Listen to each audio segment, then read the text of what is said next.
Well, Niranjan Hiranandani now joins in of Hiranandani Group to tell us what this means for developers. Mr. Hiranandani, I guess a very pro-consumer move coming in. This was more or less on the on expected lines. Pro-consumer, clearly putting the onus on the developer to get things done in time, and also tightening regulations. Now, what are you making of this?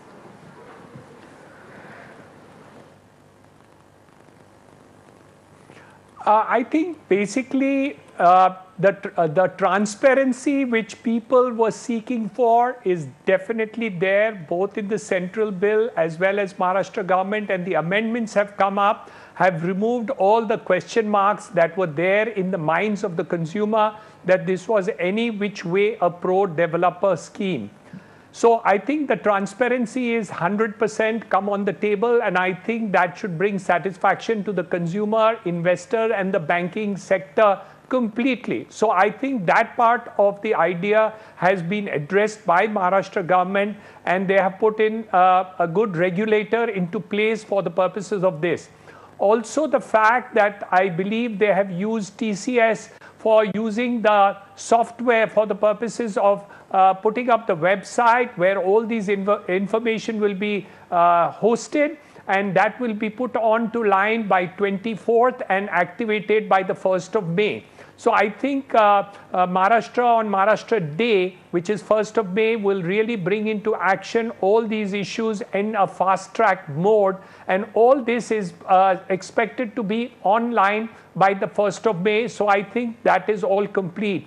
The issues, of course, clarifications are being issued on various points where question marks are raised, and government is expected in the last week and the first week of May to issue necessary clarifications as to the type of issues that are likely to come up into place.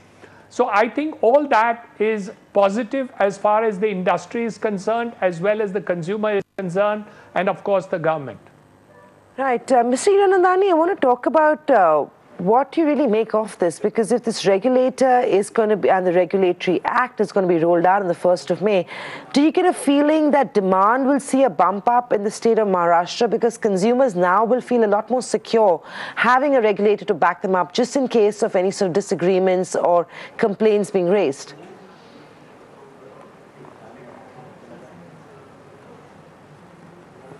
I think that's not really an issue. Of course, the first 3 months is going to see a downside in terms of what is happening, because people will start getting used to the fact. But there is a period of 3 months available to the ongoing schemes under which they have time to register. So May, June, July, 3 months is the time in which people are required to be registered. So ongoing schemes can continue for the purposes of advertising and continuing under the MOFA laws as it is now in place. But the activity will actually get completely streamlined by 3 months' time from the date of 1st of May.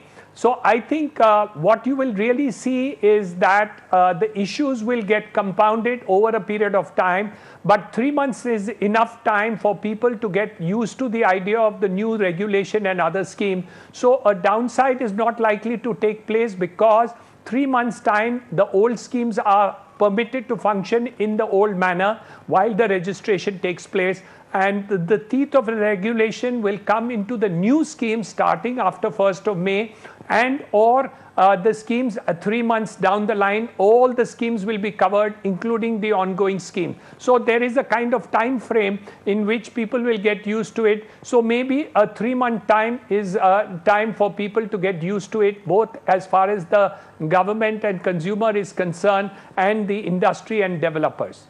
Mr. Hiranandani, we heard this at the budget. The government's trust has really been on affordable housing, and that's pretty much where the push is coming in from. Now, the Real Estate Regulatory Act said that the state authority can impose a 5 to 10% penalty of the entire cost of the project if, of course, there are issues with the developer. Now, most people or most developers working in the affordable housing space work on a mere margin of 10 to 15%. Now, if that is the kind of penalty you're talking about, I would imagine affordable housing is once again unfeasible for developers, because if that's a risk you're running, why would one even do it? Because margins are any which ways thin. Volumes are not picking up just yet. I mean, what's the rationale?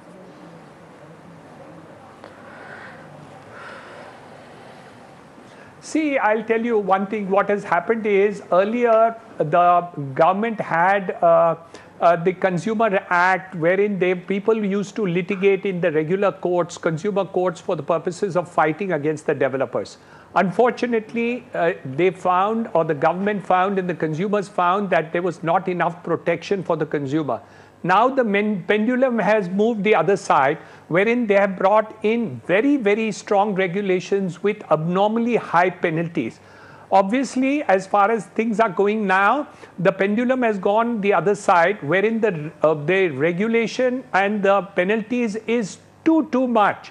However, and especially in the affordable segment. So obviously, the developers will become very to work on these things at smaller margin because of the anticipatory thing. However, I think over a period of time, there's going to be consolidation in the industry, wherein people and developers who are able to fit into the new norms will come into the industry. Maybe industrialists will come into it, wherein you will completely change the face of the industry to do it.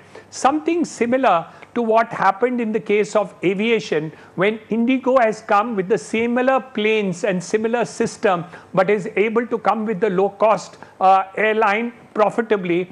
The similar thing is likely to happen in the industry, though it will take some time before people understand that segment of the industry, and new players or old players wanting to reconstitute themselves come into the affordable segment.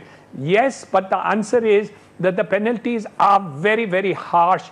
But over a period of time, I think rationalization will take place in this sector. And I hope to God that the penalties will also become modulated. But because today a large number of people, developers, especially in areas like Noida, are facing consumers are facing lot of difficulties, this kind of over-regulation and over-penalty thing has been brought into force. Right. Mr. Hiranandani, if I were to just ask you to sum this up, so do you view this as a positive for business, or do you actually think it's, like you said, it's one more regulation to deal with? We've already got red tapeism, regulation concerns, cash crunch that the industry is already dealing with and only trying to get on its feet in the last couple of months after years of being strained. Do you think this is only going to make it tougher, given that we already have concerns?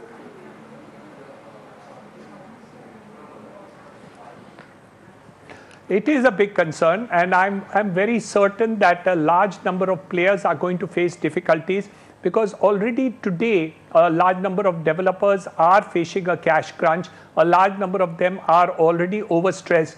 RERA is going to compound that offense. So yes, there will be a consolidation taking place in the next 6-12 months, both among the smaller players and large players. It's bound to happen. It's expected, and I think industry will have to face that music very quickly. So consolidation will take place among the players that are operating in the market, simply because banks will not want to give more money to players who are already stressed. And with the new insolvency law and liquidation proceedings that take place under the new law, banks may foreclose much faster than what they used to do in the earlier periods of time. So consolidation, 100%, is going to take place with many players in the market, both big and small. Right. Very lastly, Mr. Hiranandani, to wrap this conversation up, how is business looking? I mean, how are things looking at work?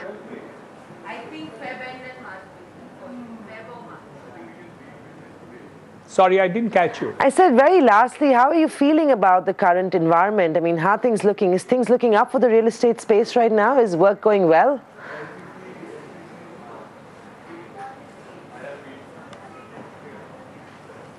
I didn't hear you very clearly, but what I caught was that how do you see things forward?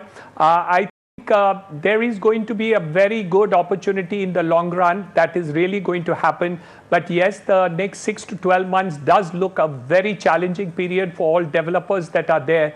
And it's not very clear as to who will really survive this situation, simply because the market is in terms very challenging. But we think that the opportunity of growth in the next 5 years, especially with the Prime Minister's deadline of 2022, as well as the benefits which have now been given for the purposes of affordable housing, both put together, I think is going to create newer opportunities which people will have to find the way out to. But my worry is, of course, about the existing projects and which are already online. I think we will have to work very, very hard in order to find solution for those projects which are ongoing, where consumers have already put in the money, but they are already overstressed and the banks are not willing to give more money into the existing projects. Very challenging, but I think the long-term solution for the industry looks extremely bright.